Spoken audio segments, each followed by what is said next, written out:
Hey, sports card collectors, investors, my collectibles friends. I hope that everybody is having a great Sunday so far. It's football Sunday, although my Saints already did play on Christmas Day. They took care of business against the Vikings. I'm excited about that. I'm excited that we're kind of getting some momentum heading into the postseason. We need to get Michael Thomas back, but I digress. Anyway, today we're going to talk about BGS 9.5s and kind of why I'm really not sleeping on BGS 9.5, and I'm going to tell you why. But first, if you have not subscribed yet, guys, please, if you're new here, please subscribe, hit that notification bell. We come out with daily videos for the most part, all about collectibles, a lot of sports card talk. We do live streams with other hobbyists and other content creators. It's a good time. It's a good time. So definitely hit subscribe, and we will go ahead and get started.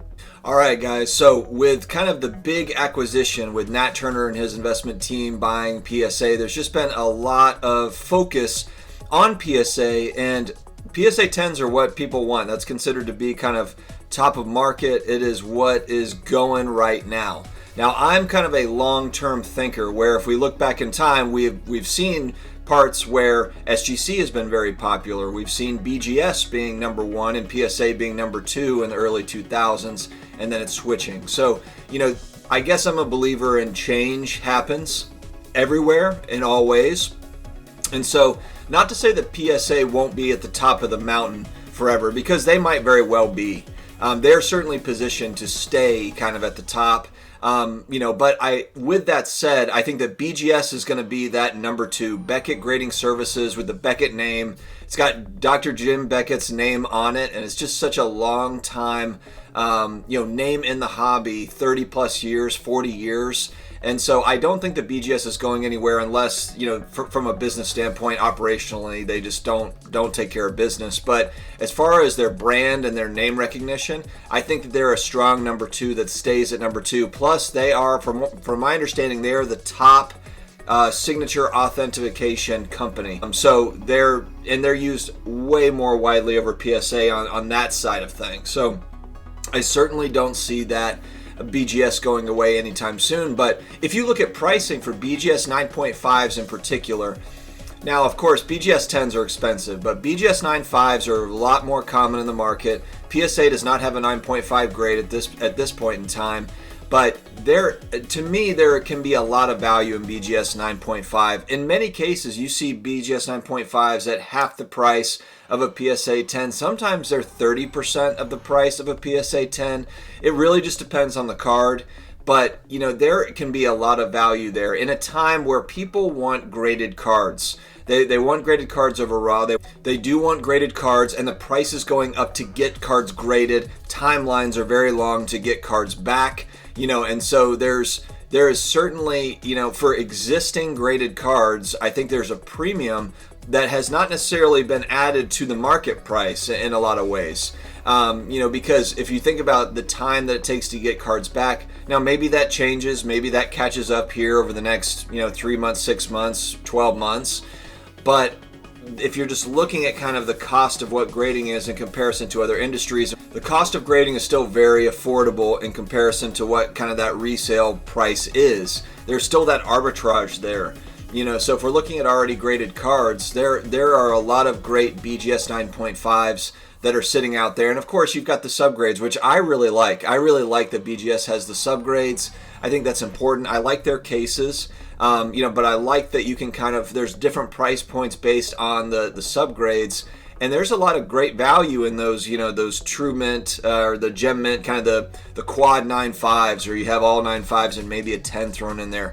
Now the price does vary depending on it. Collectors and investors are smart. They see that, they watch those subgrades, and a lot of people collect BGS 9.5s, with those subgrades, and so they understand it. And then there's a lot of people that also try to cross over cards. I don't do that just because I'm not really a grading expert. That's not really the way that I hobby. But there are a lot of people that will buy a 9.5 in the effort to try to get a PSA 10. That's not my style, but that is part of it. So I do think that they're being slept on a little bit. They're being slept on, the BGS 9.5s. Now there also is kind of the issue of there was a couple of fake cases that came out that were, I think it was a few months back. BGS 9.5 or I think it was 9.5s. Maybe it was 9s, but I'm pretty sure it was 9.5s. A couple of BGS cases that were fakes, that were counterfeit cases, essentially. And there was one little, the one difference that people had identified is at the bottom is in between the P and the numbers, there's typically a dot, and there wasn't a dot on these cases. And so that's a concern. But honestly, that's a concern with all grading companies and their cases. I saw, I talked about it a couple months back, but there was a PSA case. It looked like a PSA case. The label looked exactly like a PSA label, except instead of the PSA holographic piece in the middle of the label, it said gem. But honestly, I didn't even notice it because I think I'm on eBay so much. I'm looking through, all the different stuff, all the different cards, and I did not even catch that it said gem on that label, So that's something that, we all have to kind of just pay attention to. There, with more money coming into the hobby, there's going to be more of this type of stuff. There's going to be more people trying to get in and make a quick buck any way that they can, even if it's not appropriate. So we have to be very, very careful. But BGS 9.5s are cards that I'm focused on right now because of the cost. I think that there is a lot of, it could be something to where down the line BGS, I don't know if BGS is ever going to become number one. I'm not saying that, but I don't think that they're going away anytime soon. And as I see sports cards growing, as an asset class, I think that it's going to be PSA and BGS really at the top. SGC in the vintage game for sure. But it's really those are going to be the top two. And so when I'm looking at those price differences, those quad BGSs are the ones that I really like. Pay attention, guys. Do the comps on it. Check if there's a card you really, really want. Check and see if there's that BGS 9.5. Maybe there's a nice quad.